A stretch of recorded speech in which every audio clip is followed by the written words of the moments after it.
मैं प्रकाश आपका स्वागत करता हूं आपके अपने करंट हेवन के यूट्यूब चैनल पर। मित्रों, आज है 28 अप्रैल और 28 अप्रैल से जितने भी करंट अफेयर के इम्पॉर्टेंट क्वेश्चन हैं हम देखेंगे और साथ में इम्पॉर्टेंट फैक्ट्स और लास्ट में आपको एक ऐसी टॉपिक दी जाती है जो आपके सारे एग्जाम्स के रिस्पेक्ट से, चाहे जिस भी एग्जाम का प्रिपरेशन करते हो उसके लिए बिल्कुल भी महत्वपूर्ण साबित होने वाला है। तो आप लास्ट तक बने रहिएगा। आप चाहे जिस भी एग्जाम का प्रिपरेशन करते हो इंडिया लेवल पर दोस्तों, आप सारे एग्जाम्स को क्वालिफाई कर सकते हैं यहाँ से पढ़कर।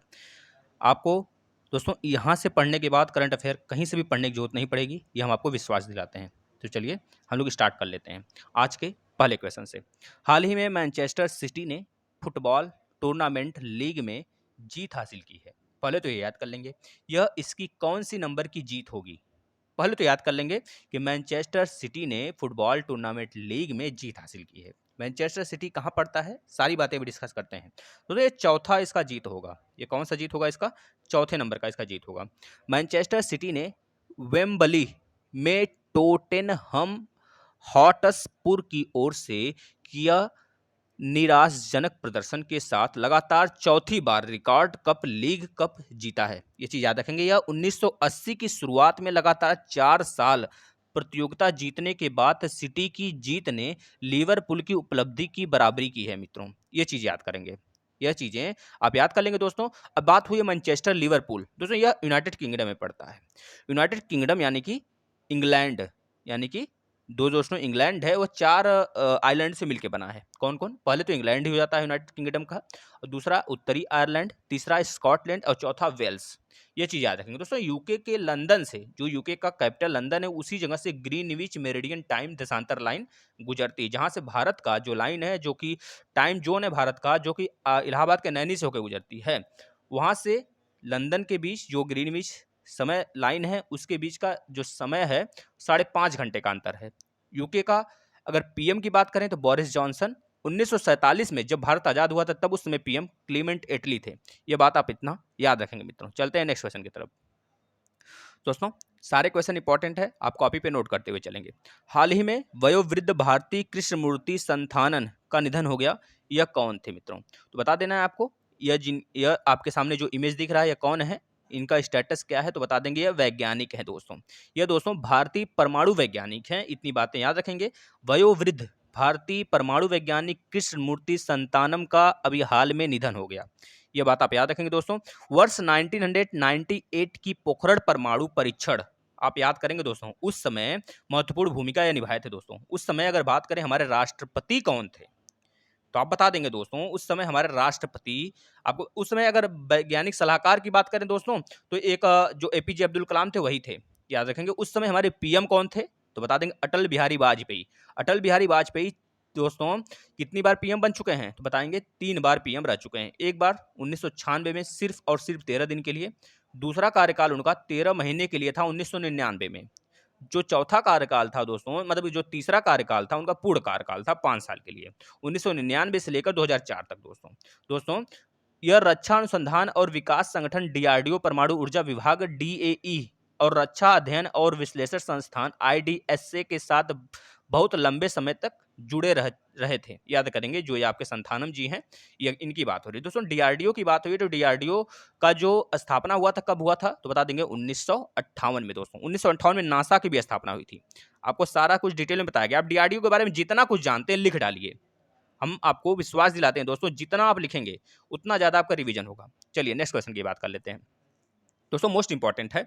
हाल ही में भारत ने किस देश के पनडुब्बी KRI नंगाला 402 का रेस्क्यू अभियान ज्वाइन किया है, तो बता देंगे। ये जो रेस्क्यू अभियान आपके सामने दिख रहा है इमेज के रूप में, यह है इंडोनेशिया का दोस्तों। इंडोनेशिया का रेस्क्यू अभियान भारत ने हाल ही में ज्वाइन किया है दोस्तों। अगर इंडोनेशिया की बात हुई है तो इंडोनेशिया की कैपिटल जो है फिलहाल जकार्ता थी। जकार्ता जो है दोस्तों सबसे तेज डूबने वाला, पानी में डूबने वाला शहर है पूरे विश्व में। लेकिन अभी हाल ही में जो इंडोनेशिया अपना कैपिटल चेंज कर लिया है, उठाकर दोस्तों बोर्नियो द्वीप के कलिमंतर पर, मतलब बोर्नियो द्वीप पर कलिमंतर नामक स्थान को बना लिया है।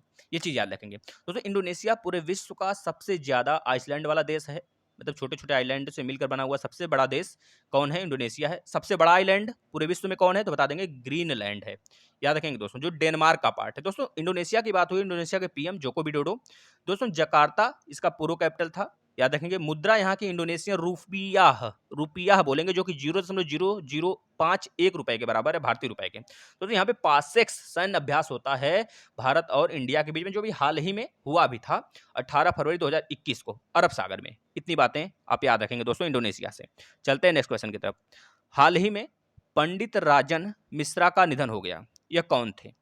पंडित राजन मिश्रा दोस्तों एक क्लासिकल सिंगर थे। क्या थे दोस्तों?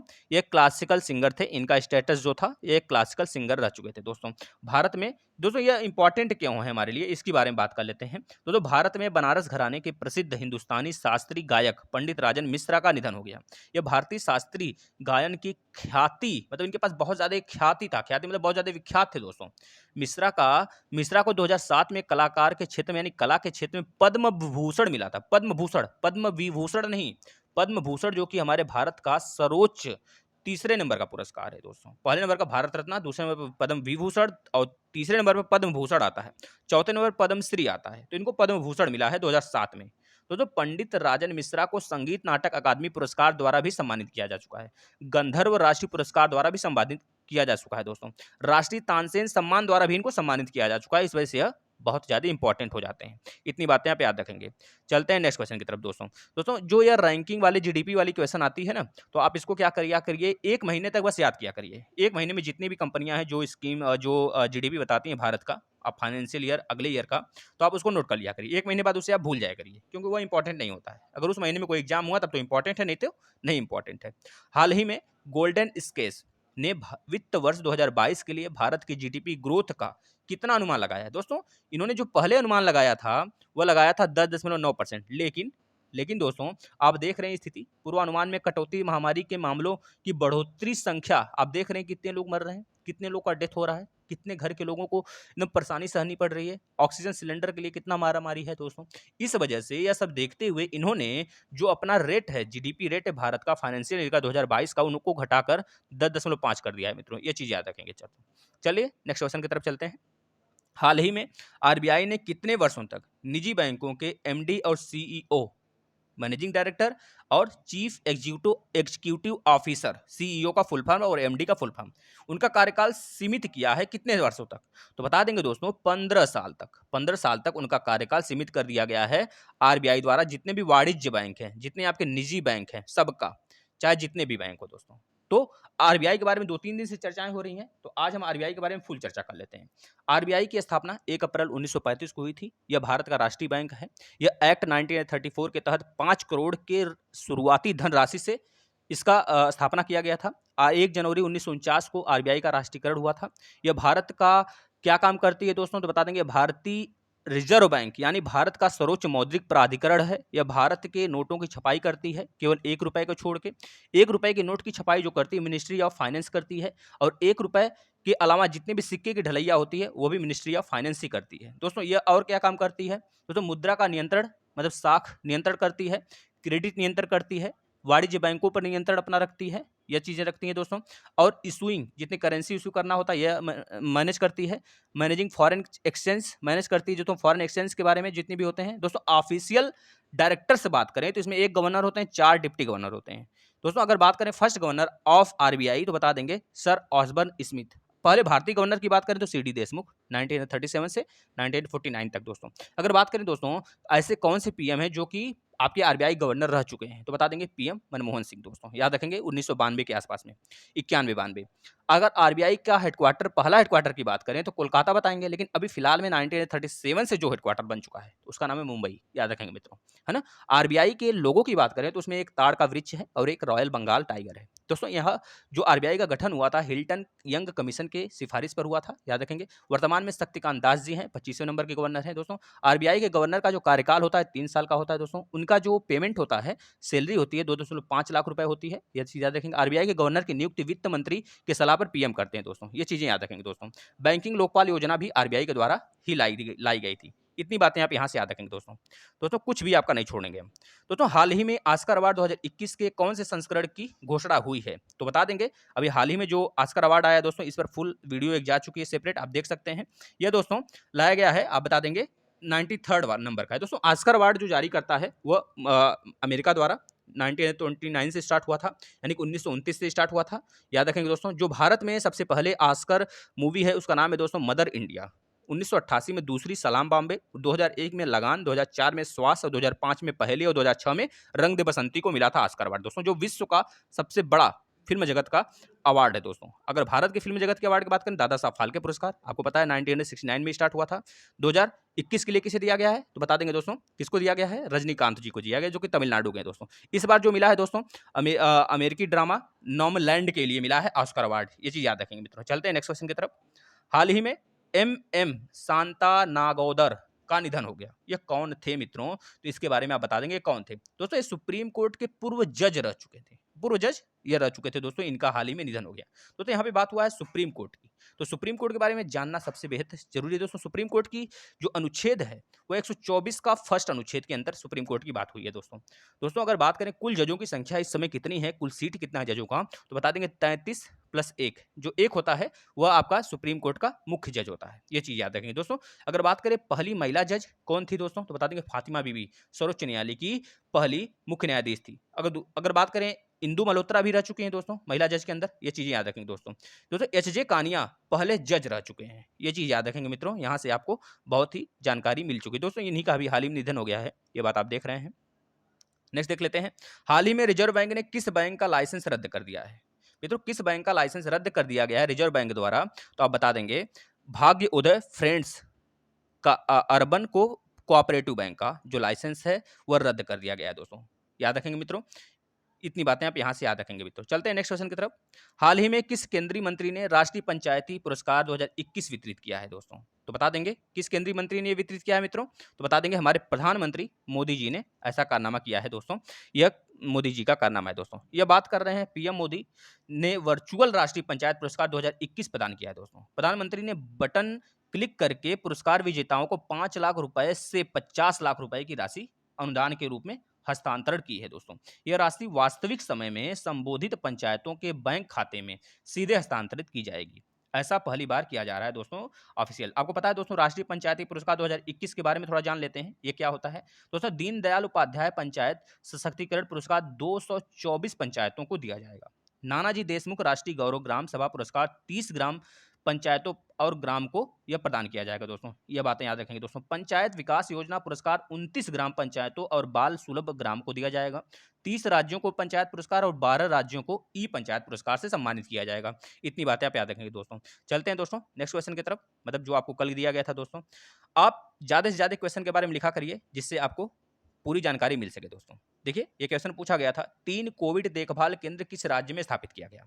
दोस्तों आप असम बताएंगे, ये तो राइट आंसर होगा ही। लेकिन आप अगर असम के बारे में सब कुछ लिख देते हैं, सीएम कौन है यहाँ के, गवर्नर कौन है दोस्तों, असम का कैपिटल क्या है, यहाँ का दोस्तों क्या चीजें इंपॉर्टेंट्स हैं, है ना, तो माजुली द्वीप है यहाँ पे जो कि नदी द्वीप है, पूरे विश्व का सबसे बड़ा नदी द्वीप है। तो ये सारी चीजें अगर आप लिखते हैं तो आपका रिवीजन होता रहेगा। आज का क्वेश्चन अपडेट है, वरुण नौसेना अभ्यास 2021 भारत और किस देश के बीच संपन्न हुआ है? इसका आप बता देंगे दोस्तों। हम बात कर लेते हैं आज का जो इंपॉर्टेंट टॉपिक है आपके सारे एग्जाम के लिए।